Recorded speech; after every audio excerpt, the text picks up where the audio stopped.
Shalom. First off, I want to give all praise and honor to Yahweh Hashem H.O.I. Tonight's lesson, I just want to go into, one of these late night sessions. And it's just basically, even in sorrow, praise the Most High, praise Yahweh, praise Yah, because, we go through it, and, like Ecclesiastes say, there's a time and a season for everything under the sun, every purpose under the sun. And, sometimes, the Most High, he put you on that, that casting away side. And sometimes that casting away don't always feel good. It don't always feel great. You be like Job, But I want to start off with Job, actually, one of my favorite precepts. So open up the blue letter. But let's go to Job. Job 1:21, one of my favorite precepts. And it says, and said, naked came I out of my mother's womb, and naked shall I return thither. The Lord gave, and the Lord had taken away. Blessed be the name of the Lord. So regardless of, how hurt, we are, or how sad we may be, when the Lord take away, you still, bless the Lord. The Lord is still great, and you understand through the precepts and the knowledge, wisdom, and understanding that, it's just a part of life. Things happen. You get a lot. You could lose a lot. It can be anything. It don't have to be, material. It could be your thought process. It can be anything, Your peace could be gone for a second. You could have a broken heart. You know what I'm saying? And, those are the spiritual sacrifices of the Most High. The Most High don't delight in animals. He really deal with your spirit and your soul, man. Those are the real sacrifices, a broken heart, a contrite spirit, and like I said, the correction is not always, it don't feel good. Sometimes you want to cry, you want to lament, but ultimately, you still serve the Lord and you understand that, it's all for your benefit. It's all to help you and it's all to help you be better. I want to get, Sirach.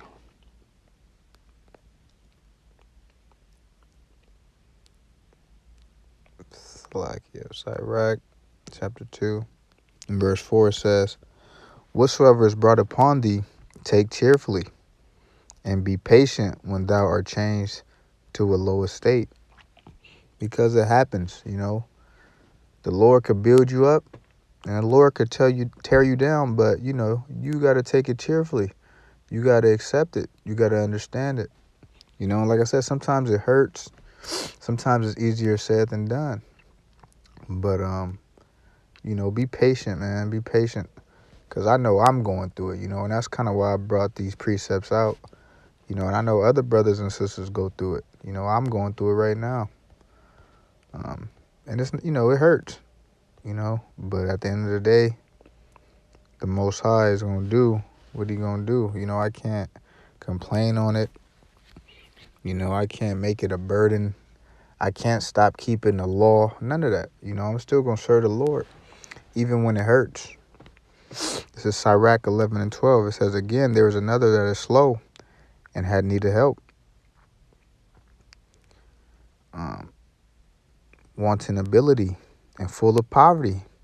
Yet the eye of the Lord looked upon him for good and set him up from his low estate. So even though the Lord could, bring you low, he could set you up with something even bigger and better. You know what I'm saying? Something that was beyond your wildest dreams, and it might take some sacrifices. It might make you feel a little uneasy, or a little uncomfortable, but it is what it is. His ways are above our ways. We don't always understand, and we not. Some things are just unexplainable. There's literally some things that you just don't even understand, but you just got to watch and see what the Most High do ultimately. And I'm sure he'll reveal that to you, later on, or it could be soon. I want to go to Mark chapter 10 and verse 39. And it says, and they said unto him, we can. And Yahushua said unto them. So ultimately, we know, that just get the context, right? Let's just start at verse 36. And it said unto them, because we know what they were really asking him, but, I'm just trying to use this for the point of, affliction. But verse 30, Mark 10 and 30, he said, and he said unto them, what would ye that I should do for you? And they said unto him, grant unto us that we may sit one on thy right hand and the other on thy left hand in thy glory. So we know what they were asking, but the point I'm trying to get to really is verse 39, and it says this. It says, ye shall indeed drink of the cup that I drink of, and with the baptism that I am baptized withal shall ye be baptized. Because ultimately we know that, Mashiach, he was suffering, man. He was going through it on the earth, man. He was going through it. And, we got to take on that same burden. We got to pick up that same cross. It's not necessarily a burden, but, you can't be worthy of Mashiach, if you don't pick up that cross, if you don't bear that cross. So we are going to drink of that same cup. We are going to drink of that same affliction. We are going to lose stuff in this world. You know what I'm saying? We are going to be hated, but it is what it is. And you got to keep going. You got to take it cheerfully, and be patient. Let me get Hebrews.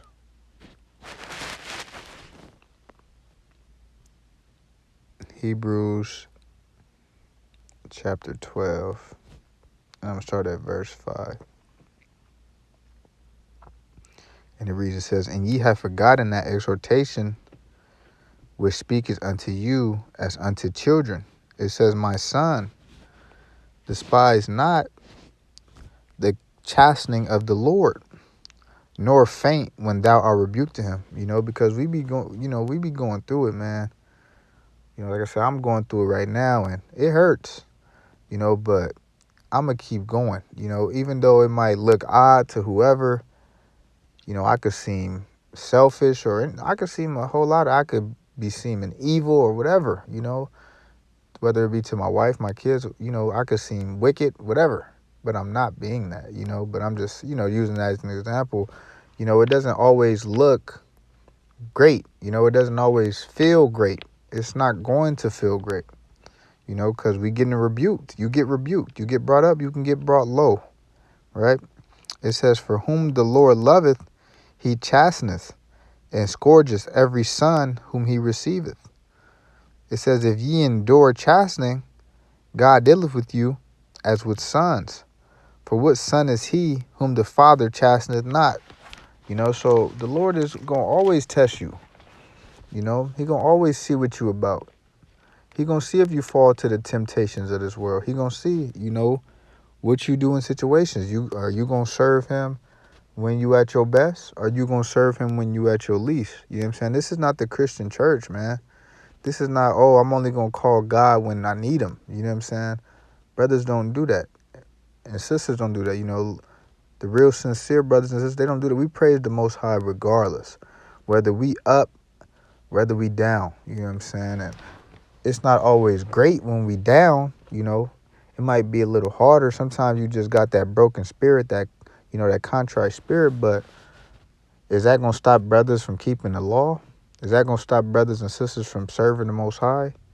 No. No matter what happens. Your wife could walk away, your son, your children, whatever.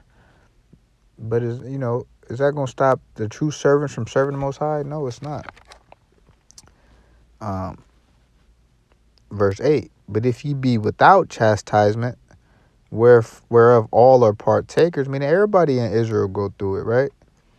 Then are ye bastards and not sons. You can be up and you could be right back down. But if nothing just happening to you and you a bastard, the Most High not really dealing with you like that, then you got to be worried, right? I'm going to keep reading all the way down to 13. And it says, furthermore, we have had fathers of our flesh which corrected us, and we gave them reverence, because we honor our fathers for teaching us lessons and correcting us and chastising us. And it says, shall we not much rather be in subjection unto the Father of spirits and live? Because that's what it's about. Who cares Because if you know the Lord can, if the Lord already gave you something and you already had something and he took it away, he easily can give it back. You know, it's nothing. It's not, the Lord created all things. He can give you anything. It's nothing for the Lord to make a man, you know, from poor to rich or from rich to poor. You know what I mean? So money and things like that, man, they come and go, man. The scriptures teach you, man, when riches increase, don't even set your heart upon them. You know, and that's something I'm learning just as a young man, being in the truth, you know, learning how to be even more spiritual, you know, in the walk. And it says, verse 10, for they verily for a few days chastened us after their own pleasure, but he for our profit, that we might be partakers of his holiness. So everything is for, you know, us to understand, us to keep our spirits right, see how we going to endure certain things, because we never know. You know, we never know what can happen on the drop of a dime, and you're going to have to endure. You know, Esau bust your house down, FEMA camps, whatever. Hey, you might have to leave all your belongings and shit behind. It's a lot here, but is you going to stop serving the Lord? You know, Lord willing, no. Verse 11, it says, now no chastening for the present seemeth to be joyous, but grievous, you know, and that's kind of how I feel right now. You know, I'm not too happy, you know, but I'm not sad. I'm not going to be moping around and oh my God, I just like I'm just not going to do that. You know, I'm just going to be patient, you know, and see what the Most High done from, you know, is going to do, or what he might not do, and how I have to move, you know, and still serve him in the process of doing it, right? And it says, nevertheless, afterward it yieldeth the peaceable fruit of righteousness unto them which are exercised thereby. So it's always a spiritual benefit, man. It's always a deeper understanding. You know, ultimately, is that you could lose it all, you can get it back. You know, Job said, the Lord giveth, the Lord taketh away, but blessed be the Lord. It says, wherefore lift up the hands which hang down, and the feeble knees. You know, don't get weak. You know, take it with happiness, man. And like I said, it hurts. Don't get it messed up. It does hurt. You know, it's not saying you can't cry, but it's saying lift it up. You know, endure. You know, you can cry, man, but, you know, the Lord gonna comfort you. And it says, and make straight paths for your feet, lest that which is lame be turned out of the way. You know, just meaning, you know, he used an analogy, you know, keep your feet, get your walk straight, you know, because you go crooked, you know what I'm saying, you be turned out the way. You know, you get this chastening, and then you be like, you know, that stony, laid that seed on that stony ground, man. As soon as some persecution come, you get rooted up. You forget the Lord. You, man, F that. I don't want to do this no more. If I'm just going, you know, because a lot of our people just like the prosperity. You know, God is good. God is good. You know, the Lord is balanced. You know, he is good. You know, he is good. That is true. But the Lord is balanced, you know, and we're his subjects. You know, we're the clay and he's the potter. And it said, but let it rather be healed. You know what I mean? Fix yourself, because everything is, you know, for your benefit. Take that chastisement and, you know, keep moving, man. Keep it moving. It just is what it is, and you got to accept it. I want to go back to Sirach 2. It says, my son, if thou come to serve the Lord, prepare thy soul for temptation. Set thy heart aright and constantly endure, and make not haste in time of trouble, because it's going to happen. You know, and you can't just, you know, just act sporadically and blow all your finances, and, you know, you can't do these things when, you know, you're going through it. You know what I'm saying? You can't just, oh, well, F it, you know, I don't care no more. I'm just going to spend all my money. You know, you can't do things like that. It says, cleave unto him and depart not away, that thou mayest be increased at thy last end. You know what I'm saying? I mean, ultimately, you're going to get those blessings. And we read verse 4. Let's jump down to verse 5. It says, for gold is tried in the fire, and acceptable men in the furnace of adversity. Believe in him, and he will help thee. Order thy way right, and trust in him. It says, we're going to read all this. We're going to read all of this. Well, we're just going to read to 11. It says, believe in him, verse 6, and he will help thee. Order thy way right, and trust in him. Ye that fear the Lord, wait for his mercy, and go not aside, lest ye fall. See, so we got to be patient. It says wait for his mercy. You got to wait. It is what it is. His time is not our time. His ways are above our ways. So it might suck, but guess what? A week to us is a millisecond with the Most High. It says, ye that fear the Lord, believe him, and your reward shall not fail. If you sincere, man, and you really try, and you battle, and you fast, and you really try, man, the Lord is going to help you out. It says, ye that fear the Lord, hope for good, and for everlasting joy and mercy, because that's what we need, man. We need that grace. We need that mercy, because we know we wicked. We know our hearts are wicked. We know we trying to be better. We know that this is a marathon. We know that we ain't got it all together, right? It says, look at the generations of old, and see, did ever any trust in the Lord and was confounded? Or did any abide in his fear and was forsaken? Or whom did he ever despise that called upon him? So I've been praying, man. I've been calling on the Lord. I've been calling on the Mashiach, man. I've been calling on the Most High, and I've been, asking for things in the Mashiach name as well, man. Because the scriptures say what they say. So, Lord willing, I don't get forsaken, right? Even Mashiach asked, the Most High, he said, not mistaken, Elo, why hast thou forsaken me? And it says, for the Lord is full of compassion and mercy, long suffering, and very pitiful, and forgiveth sins, and saveth in time of affliction.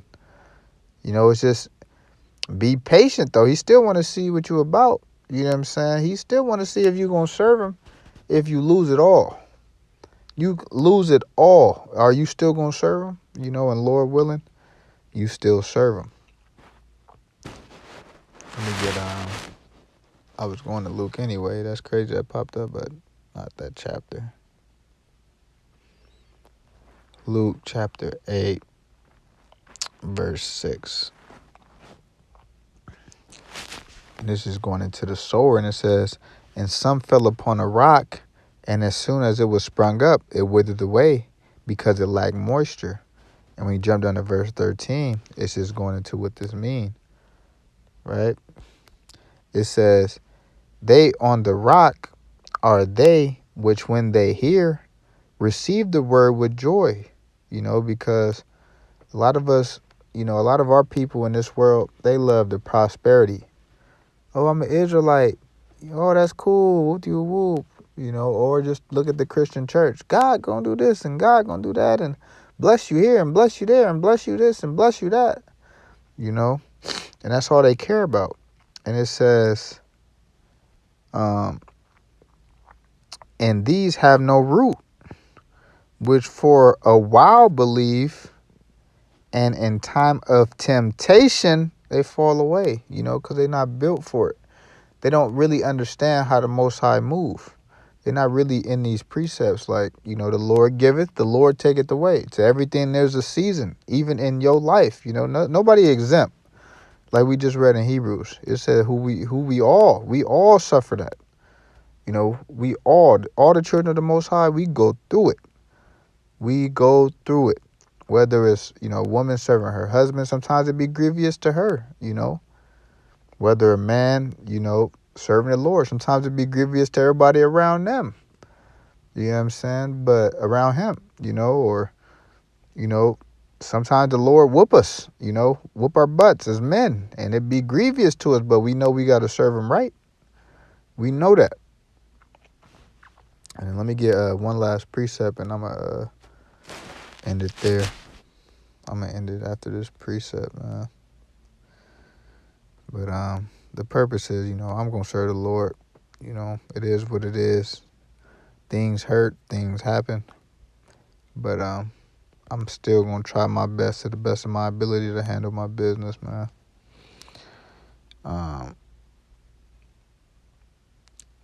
Let me see if I wrote this right. It was a good precept on this. Oh, yeah, here it is. Sirach 33 and 24. It says, fodder a wine and burdens are for the ass, and bread, correction, and work for a servant. You know what I'm saying? Because you're not supposed to be wearisome in this, you know. You got to cast all your burdens on the Most High. That's why I say all that stuff is for a donkey, you know, a fodder, a wine, and burdens. But bread and correction and work, you know, that's for you to understand, you know what I'm saying, and learn how to move. And, you know, it's not a burden, it's correction, you know. The commandments aren't grievous, you know, it's correction. You know, it's bread, it's water, spiritual water. It's work. Keeping the commandments is work. You know, that's for a servant. But with that, I want to give all praise and honor again to Yahweh Shem Yahushai, man. I want to say Barak to all Israel, all Yashala, scattered across the four corners of the earth, man. I'm praying for y'all. And, you know, send some prayers my way as well, man. Like I said, I'm going through a little something. But, you know, Lord willing, you know, we get out of here, you know. We get it right, man. For the time being, you know, ultimately, you know, we still got to live while in this captivity until Mashiach come get us up out of here, till the Most High send him, you know, to get us up out of here. But pray for me, please, you know. Just a few prayers, you know. It ain't even got to be nothing crazy. Just say, help the brother out, please. You know, because I'm going through it, man. But I want to say shalom.